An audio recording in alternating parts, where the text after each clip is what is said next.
my name's Brandon. I run business development for TVGuide.com and TV Guide Mobile. And as mentioned, we've got some great research we're putting out today, which really talks about some of the changing habits that we're seeing in the industry that we're getting direct feedback from our users on. Before we get into some of the research, I just want to start off with a really quick video. Talks about one of our new products called the Watch List. It's basically a personalized kind of multi-platform grid experience, if you will. We have some celebrities who are creating watch lists, and we just launched this in our new mobile apps back in August. So just want to cue up a really quick video here.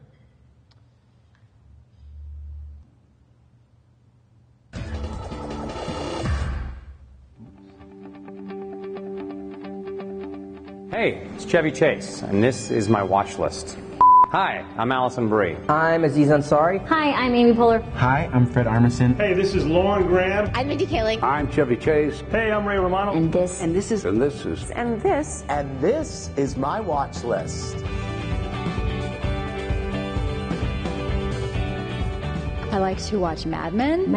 Breaking Bad. Breaking Bad. I'm addicted to Breaking Bad in the most legal, appropriate way possible. 30 Rock. It's a new kind of a way to tell a joke, if you ask me. 30 Rock. Tina Fey poos funny. I've often said that I'm the lost Baldwin sister. Antiques Roadshow. As an actor, I love to watch these people. The Bachelor. Louis. Sanford and Son, Good Times, Archie Bunker, Chico and a Man, and Welcome Back, Kotter. Hoarders. Because it makes me feel really good about myself. I think maybe the creative pinnacle in the history of TV. And there have been some really good decades, but I think it's a fantastic time in television.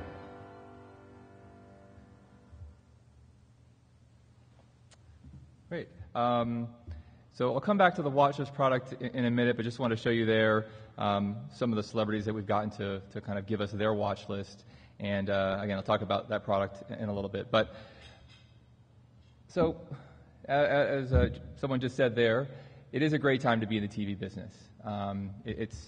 There's so many great shows out there, so many outlets producing great programming. I find that I have to be very selective about the shows I want to invest time in, and I'm sure other people experience that same thing. So it's really a good problem to have, and like I said, it's a great time to be in this business. But it's also a really weird time to be in TV. There's a lot of changes going on. I think right now the storyline about 3 weeks into the new fall season is that ratings are down across the board for the big networks. From what we're hearing, about 15 to 20%. I saw a stat yesterday that DVR usage is up about 30%. And I think a Fox executive mentioned that they're seeing VOD programming up about 10%. So there's definitely change happening. We all know about the streaming and over-the-top services that we're all using: Netflix, Hulu, Amazon, iTunes, Vudu. Really just kind of throwing a wrench in the traditional model, traditional way people are actually consuming television. So again, great time to be in TV, but things are changing. So how are these shifts in viewing behavior kind of altering the overall ecosystem? The one way we like to look at it is that we have a panel of about 10,000 users of TVGuide.com and TV Guide Mobile that we regularly ask them questions about their viewing habits, about how they consume television, how they consume and interact with all these different services and devices that are out there now. So it's really great firsthand feedback that we get from real TV viewers about how they're experiencing and how it's affecting the way they consume television. So there's no question, and it goes without saying, that on-demand and streaming are an increasing kind of source of just way people are consuming television. That's not a shock. But I think the stat we're seeing here is that 9 out of 10 people are actually saying they discover content or discovering shows after, even well after they're airing on TV. So the volume is certainly increased in terms of streaming, but actually discovery, that's what we're seeing, is actually one of the big interesting factors here. For 9 out of 10 people to actually say they're not so worried about when the show first airs. They're more interested in sort of catching up after the fact. That's a big change. I mean, that's for content creators and distributors, and they need to think about that in terms of how they're going to recommend and feature programming. And that's how users these days are actually, kind of stumbling upon and deciding what they're going to invest in. Again, I don't think this is too much of a shock that people are watching more streaming content this year than they did last year. But I think with the number here approaching 50%, 42% are watching more streaming than last year. I mean, that's a really, really big shift. So I think we all know and understand these changes are coming, but I think we've been a little bit surprised about how quickly they're actually happening. And, it's not all just, free YouTube streaming that people are doing. Certainly those numbers are up, but our panel is telling us that 30% of them are actually watching more paid video than they did last year. And that's, you can see here in the chart, it's pretty much across the board. Services like Netflix, iTunes, traditional pay-per-view on cable and satellite, Amazon, Hulu Plus. People are using these services and showing and demonstrating that they're very willing to pay for them. So we've established that clearly they're streaming more. They're willing to pay for more. But kind of what is the underlying reason as to what's sort of driving why people are willing to do this? And here's what our internal panel is coming back with. I think one of the fascinating things here is that cord cutting is not the driving factor here. It's certainly a factor, but you can see, 10% are doing it because they say they canceled cable, or 8% because they cut back on cable.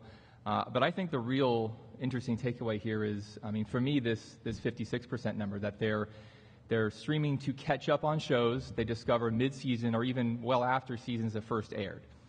That is a monumental shift in the way people discover programming. So again, the 56% number is kind of key for me. I was kind of hoping that was going to be 47%. I had a good 47% joke to sort of go with that, but didn't want to fudge the numbers too much. So but I'm actually in the 56%, so I'm safe here. I find that I'm discovering my shows, for the most part, first or second seasons after they've already aired. So people love marathon viewing on Netflix. They love sort of waiting to see how sort of the crowd filters out the shows that are going to succeed before they invest in them. So I think, obviously a lot of talk about cord cutting, how that affects the industry. But again, our users are telling us that they are streaming more to catch up on episodes, to discover content, not necessarily just because they've cut the cord.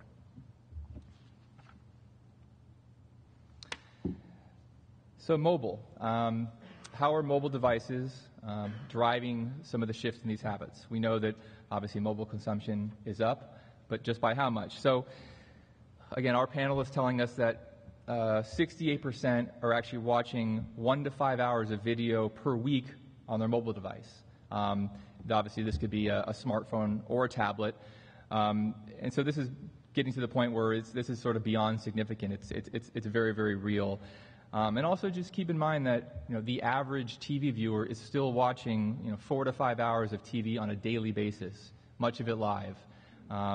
So while maybe not everybody in this room is sort of in that category that is going to think, what am I going to watch from 7 o'clock to 11 o'clock on network TV, there's a huge percent of the country that's still doing that.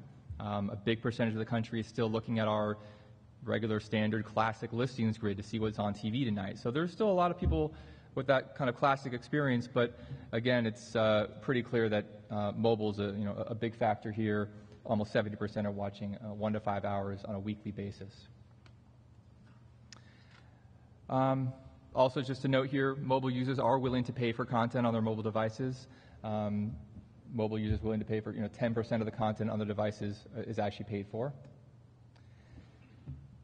So here's another sort of stepping back and thinking about again, the sort of theme of the panel here, sort of theme of the presentation, how is TV sort of changing? How are habits changing?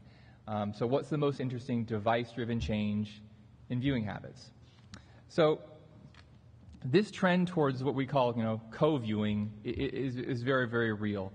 So essentially what our panel is saying, that almost half of them are saying they're watching video in the same room where someone else is watching television. So someone else has got control of the remote, they've got their iPad out, 2 different devices, they're watching 2 different shows. 50%, almost 50%. So that's a pretty significant change. If you think about a couple of years ago, that just wasn't the case. So at TV Guide, we kind of like to say this is bringing the family back together again, in a sick and twisted sort of way, but it is. So at least you're still in the same room. You can hit pause, have a quick conversation. Maybe not like it used to be, but at least you're in the same room. For me as a kid, MacGyver on Monday nights, that's what brought the family back together. We'd all sit around and watch. Now it's the iPad. So, things are changing, but, this is, to me, one of the most interesting stats that came out of our research that, almost half the panel is actually doing this. So, this phenomenon is creating a ton of opportunities for someone in this space to really help navigate and discover content on that second screen device, on that co-viewed device. And certainly we feel like, that's a space where we can be a leader in. So, jumping to the next slide here. How can TV Guide and TV Guide Mobile sort of meet these needs of the changing habits of these consumers? We think it's a real natural fit for us.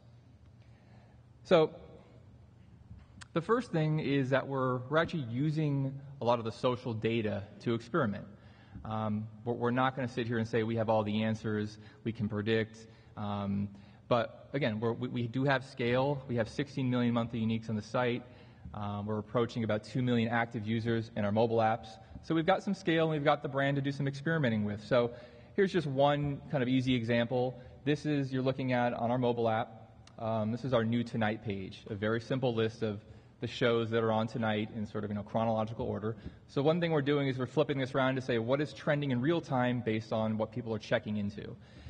So just another way for a user to come in here and say, I'm not sure what I want to watch. Let's see what the TV Guide users are sort of picking, and we're ranking the order based on that. So again, we're playing around, experimenting with things like this to help drive discovery. And again, just want to point out for us, check-ins are they're 100% organic. We don't do any gamification. We're not asking people. We're not giving rewards or badges. People like to check in because they feel like they want to post to their friends. One of the things that we've seen from our users is that the number one reason they like to check into a show is actually to kind of help support the show. They think the more they check into a show and post it to the social networks, it's actually going to help keep their shows on the air. So we have that's the type of users that we have, and again, we're trying to use that data in some interesting ways. So here you're looking at our new mobile app. This is a screenshot of the iPad. This is sort of our video, a new video page. And what we're doing is we're actually curating channels here for the first time. And it's something that we're going to be bringing to tvguide.com in the next couple of months. But again, we want to experiment with this curation, helping people find videos. So if sometimes you want to watch a show, you can add that show to your watch list. You can go see when that show's on TV. This is designed to actually bring you some categories. And so our editors, we think that's one of our big advantages, and our brand are sifting through all the content and bringing you here full episodes you may have missed, celebrity watch lists, free movies, kids, a million ways we can sort of chop down this content. So it's a way that we think we can leverage what we do really well and bring this to users. I mentioned the celebrity watch list. You saw the video. We're getting, real celebrities, Tina Fey, Howard Stern, Ray Romano, a bunch of others to talk about the shows that they love. It's something that I think celebrities always love to do. And we're actually bringing those watch lists that we're creating, those celebrity watch lists right here to the experience in the iPad. So again, that's another way we're just experimenting with helping people find shows maybe they didn't know about. So clearly we feel, you mentioned the co-viewing experience. Well, how do you get to those shows on the iPad? So we sort of transform our app into being more than just obviously what's on TV, but we've integrated a bunch of great sources to have this one-click experience to watch these shows on third-party apps. So to give you an idea here, if you look at our most watched returning show from previous season, that's Vampire Diaries. And in terms of new shows, Revolution is the most streamed show. And we're sending our users to apps such as iTunes, Hulu Plus, ABC, CW, HBO Go, a lot more of those to come, but these are all integrated into the experience in terms of, like I mentioned, you click once, it opens the app, it's a deep linking experience right into the video. So we want to have that to be a seamless experience, a high-quality user experience, and what we're seeing is a lot of the networks are starting to invest in making their apps available for this deep linking experience. So I think as a user, if you have an iPad, this is only going to get more and more intriguing as more of these sources sort of come online, just as they did for websites. the apps are starting to catch up, and I think especially the iPad is going to be a device where you'll be able to get pretty much everything you want. So, we mentioned this watch list product, and just want to talk about that for a second. We mentioned the celebrity watch lists. So, we've obviously had a natural progression for TV Guide to start out as sort of the leader in linear TV listings, that classic grid. In 2007, we launched the online video guide. Again, people were starting to shift to catch up on their favorite episodes on websites. We wanted to provide a way to sort of guide people to those sites or embed those videos in our site. Again, all about discovery. Well, now it's all about on demand and finding those free episodes on apps and paid episodes on apps. And again, our leadership position there, again, it's just a natural progression of how we're innovating grid to online video guide to on-demand guide, and that's how we come to the watch list. So that natural progression, coupled with the fact that our users were telling us a year and a half, 2 years ago, we were getting feedback, people saying things like, TV is getting complicated. I can't find my favorite shows. That was the real theme that we were seeing from our users as TV was getting more fragmented, as all these over-the-top and streaming services are coming online. I was thinking the other day, a show like Revenge is, traditionally on ABC. Obviously, Hulu Plus is going to have that show because they're part of that consortium. And now you have Netflix actually acquired some rights to the show. So just one show, if you think about how many different devices and services it's going to be on, users, there's no way they can keep up with this. So, this is an example of what, if you have a show in your watch list, we're going to help you identify where it's on TV, where it's streaming, and even where it's on physical DVD. So this screenshot here, you're looking at the tvguide.com experience. And this is the recently relaunched app that shows you what this watch list looks like in the app experience. And this is just iOS for the time being. But we're helping you organize all this for you. So you can add your favorite shows, movies, actors, and actually sports teams as well. And we're showing you this sort of, three-dimensional column structure of where you can consume all these different programs. So I mentioned linear, that's still the most important for us. We're going to show you where it's on TV. There's actually an on-demand column here, and that's actually true cable and satellite on-demand. So our first deal in that space is with Xfinity. So if you log into our products as a Comcast Xfinity user, we're going to actually show you if Breaking Bad is available on free VOD on your system. So Channel 1 if you have Comcast. We're going to show you that that's there to consume for free. Obviously, the cable and satellite guys, they love this. It's all part of their customer retention. It's showing, hey, you're already paying for this content. You don't need to go out and stream it or buy it on iTunes. So this is something that we're trying to work on with many more of the providers on, but I'm really excited that Comcast is our initial partner there. So, this is essentially where we're taking TV Guide as a product. The grid is still going to be there, still very important, but we're sort of morphing people into and trying to train them in a new way to think about consuming their shows and their sports teams and things like that. It's obviously a UI challenge because you have a lot more content and a lot different ways. Some things here are linking to streaming, some things are just showing you where they're on. But this is, again, the direction where we're heading.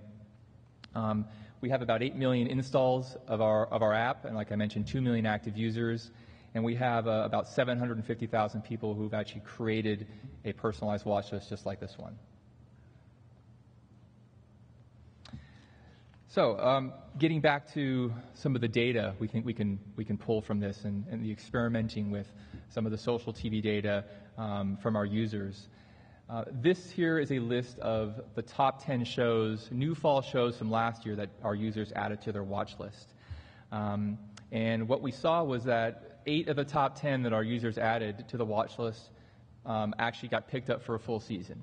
So this is the first time we sort of tracked this, and it was really interesting to see that it was actually a pretty good predictor of the shows that were going to be a success. And what we saw was when we put the watch list out there for the first time, about a couple of months before the fall season last year, we weren't sure how people would react to this. Would they be adding shows that were just their favorites, sort of treat this like a DVR? But what we were seeing is that people were adding shows to their watch list for shows that hadn't even aired yet, that were 3, 4, 5 weeks before they actually went on the air. They're just shows they wanted to sort of track and keep an eye on. So that was actually pretty surprising to us. So, we thought this could be an intriguing sort of potential predictor of what the masses were thinking. This is 2012. Obviously, the jury's still out. We're only about 3 weeks into the season, but again, if you look at the top 10 list, most of these shows are doing very well. We have about 5 official pickups for full season. Some of the other shows that don't have the check mark are doing pretty well from a rating standpoint, probably well enough to get picked up, but certainly we'll know in the next couple of weeks. But again, this is something that the networks are really interested in, this type of data. We're working with them on that. Again, we're just experimenting, sort of playing in this field. We don't know all the answers, but we do feel like we have some scale and a lot of data to play with here, and we're going to continue to think about how we can show this data to our users. So this is a really quick case study, and it's focused on the watch list. NBC actually ran a campaign to promote the show Revolution, and the goal of the campaign was to add the show to your watch list. There were some tune-in aspects as well, but that was really the goal. Get as many people on TV Guide to add Revolution to your watch list as possible. And we started this campaign in September, and I think it's also a really good example of how we're building social TV products that we think are really great for our users, things they're asking for, but also things we can monetize. From the start, when we launched our social TV products, check-in and things like that, we've always found a way to wrap in sponsors and make it also useful for the programmers and the networks to participate. So here we've done some things like a countdown to when the show is going to air. I showed you earlier our new Tonight page. You can see on the right here, all we did was sort of move Revolution to the top, gave it sort of a different color treatment, really make it stand out. Did a lot of things like that throughout the site. So, Revolution started out as number 4 in terms of the ranks and where people had added shows to the watch list for the fall season this year. Started the campaign in early September, and by the end of it, and also just to point out in the middle here, you can see another way that we can promote shows is, obviously, well, what shows should I add to my watch list? Well, we give you a lot of different ways to do that, a lot of different lists and things you can choose from. Well, we gave NBC sort of a special NBC fall lineup kind of area to choose from and highlighted Revolution from within that. So anyway, the campaign ran for about 10 days, and at the end of the campaign, Revolution was the number 1 new show in terms of added to watch lists. So in that sense, it was successful. We did what we hoped we could do, and more important than that, Revolution really has been, the breakout hit, the really only significant so far breakout hit for 2012, number 1 drama premiere since 2009.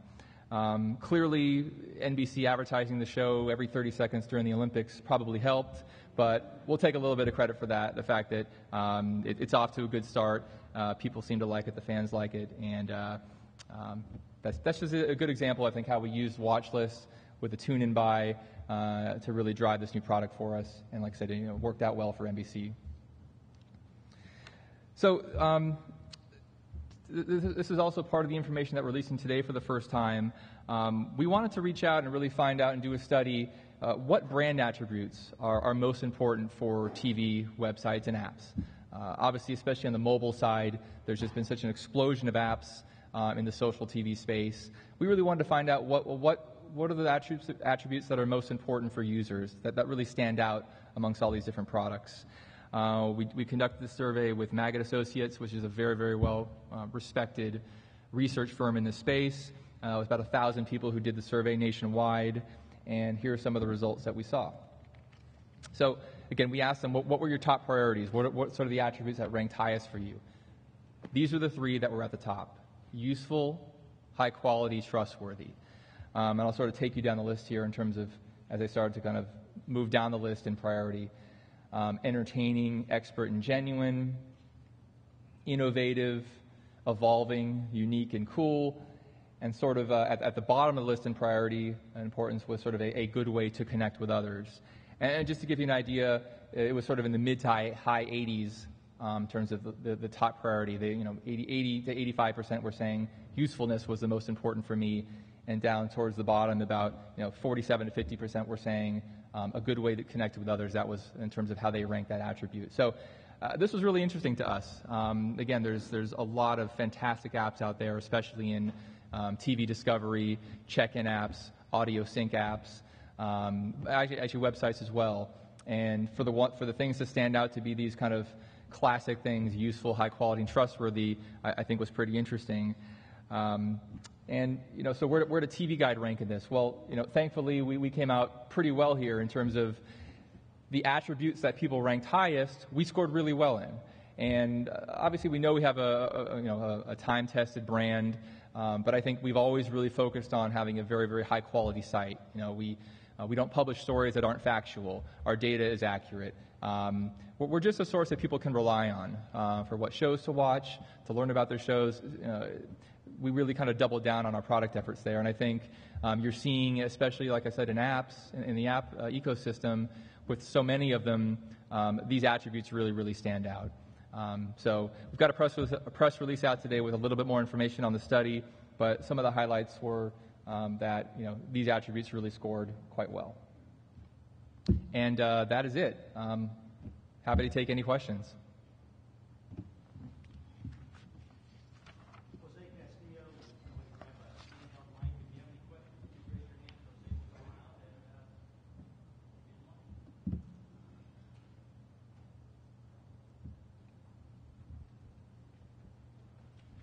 Who's got a question?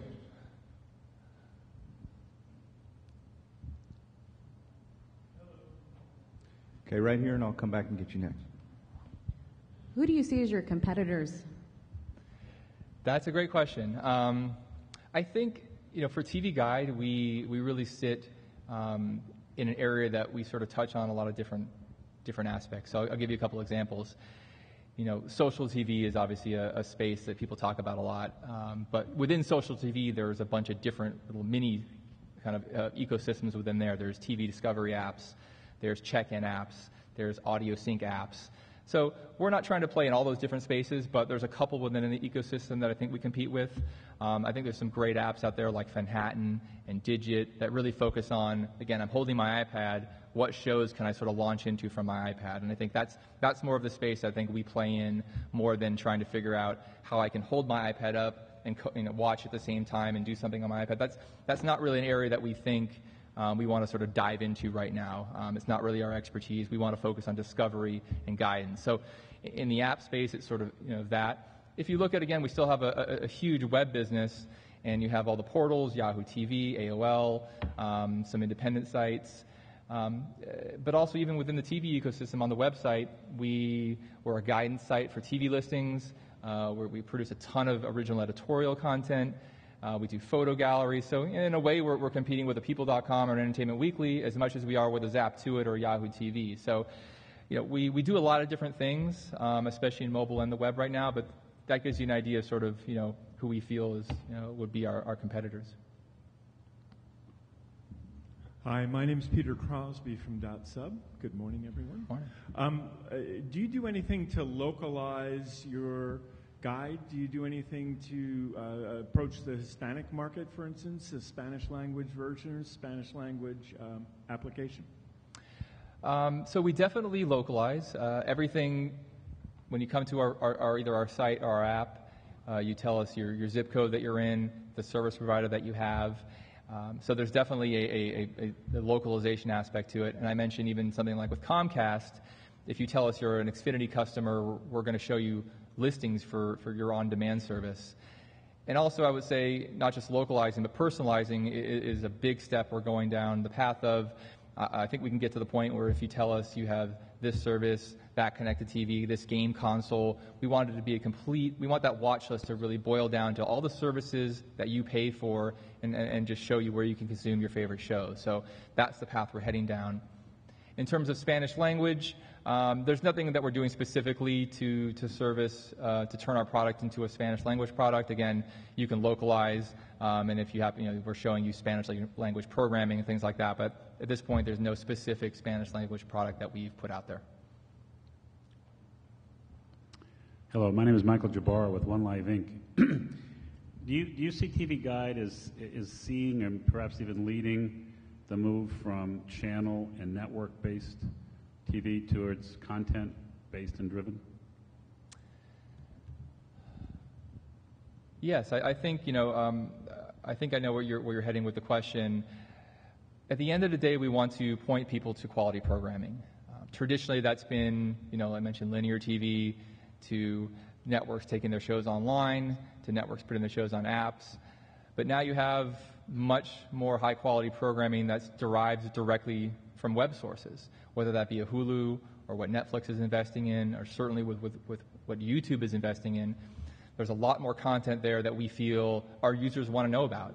So we are having conversations with all those players, and I personally feel like that's going to be an area that we're going to invest a lot more in, to think about that watch list. Why can't I add a YouTube show to my watch list? Why can't we treat, an example I use a lot is a show called Wigs on YouTube, which is a very, very well produced, has a lot of A and B list celebrities. It's doing incredibly well on YouTube, but it's a web-only channel.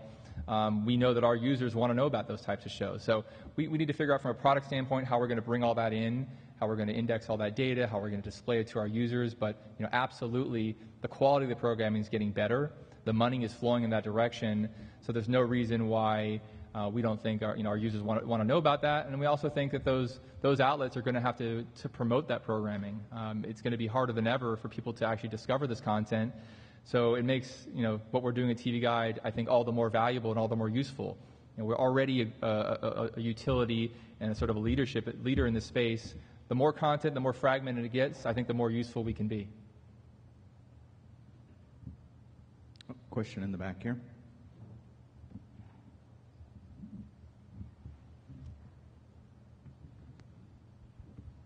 Robert Reinhardt, VideoRx.com. I had a question about that initial survey you listed where you said they cut cable or cut back on cable. Did that survey take into account people who didn't have cable to begin with, never subscribed, just like landline versus cell phone? That's the first question. And then my second question is, what kind of demographics can you share about TV Guide users? I'm curious to know what age groups come to tvguide.com. I'll take the second question first. That's an important one. I think there's probably a conception of TV Guide being older and thinking about the TV Guide magazine, but actually really a lot of young people are discovering TV Guide for the first time in digital format. So our site is actually about 50-50 male-female. About half of our users are 18 to 34. Actually, as part of the Maggot study, we found that 60% of our app users are actually male and younger than the website. So that gives you kind of a rough demographic breakdown. We're pretty 50-50. To your first question about the survey and the one question about was cord cutting sort of a factor in why you're streaming more. No, it wasn't as scientific as breaking down from all of our users. Did you have cable? Do you not have cable? When did you sign up for cable? And what services do you have? It was more just a broader question. And again, we're not trying to say our survey of our users is not scientific. It's based on a panel that people who voluntarily elect to answer these questions. So it's really more of a directional thing, getting feedback, than trying to have a ton of scientific answers. So to me, the takeaway was just this, that the degree of change and the degree of distance between the people who said, I'm streaming more because I want to catch up in Discovery shows, versus I'm streaming more because I want to cut cable or I want to get rid of cable. That gulf between 80% and 10% really, I think, says a lot. But no, I can't tell you specifically about sort of the makeup of the people who answer those questions. Any other questions? One all the way over there, Eric.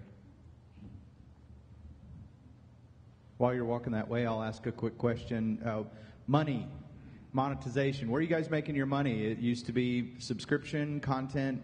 Is it now advertising? Where are you guys seeing your money come in from? Well, we are primarily an advertising-driven business. The networks and programmers is a big part of what we do. We help drive tune-in for the shows, and that really hasn't changed over the years. I mean, just the fact that there is more these additional services out there, I think the onus is on them is to continue to promote even more, to make people aware when these shows are on TV. I showed you the example of the watch list sponsorship from NBC for the show Revolution. Again, we're creating these new products, the ability to check in the watch list, but we're always bringing in a way that a network can come in and actually sponsor that product and have their show be a lot more visible within our product. So we're a 90-95% advertising business. Philip Nelson with NewTek.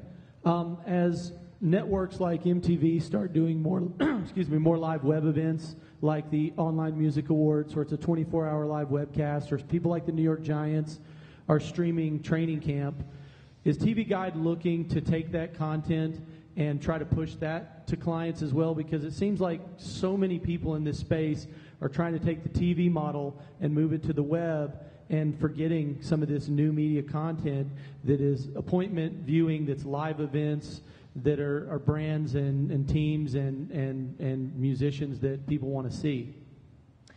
No, that's a good question, and I think there's two parts to that. There's web content, and there's web content that's live. So I think generally saying, web content, like I mentioned, we're definitely focused on. The quality of it is so much higher than it was 3, 4, 5 years ago. Our site was never about showing YouTube clips and user-generated content, but that's all changing. All these sources are producing, content that's millions of dollars in production is going into web-only content. So to that extent, the answer is yes. We are definitely looking at how we can display that content to our users, help curate it, help recommend it, push people to it. In terms of live specifically, I don't think we're completely convinced yet that we need to invest a huge amount in pointing people to live web content. It really just depends on the situation.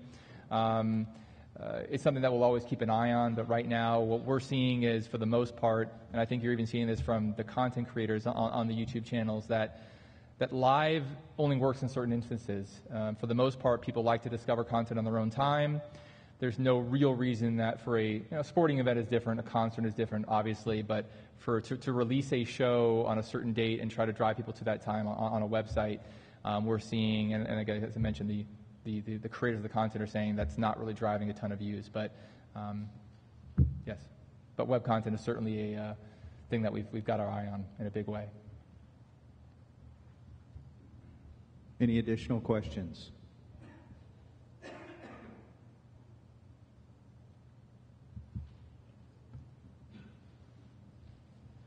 All right. Well, thank you very much, Brandon, for your presentation. Thanks to everyone for all your questions.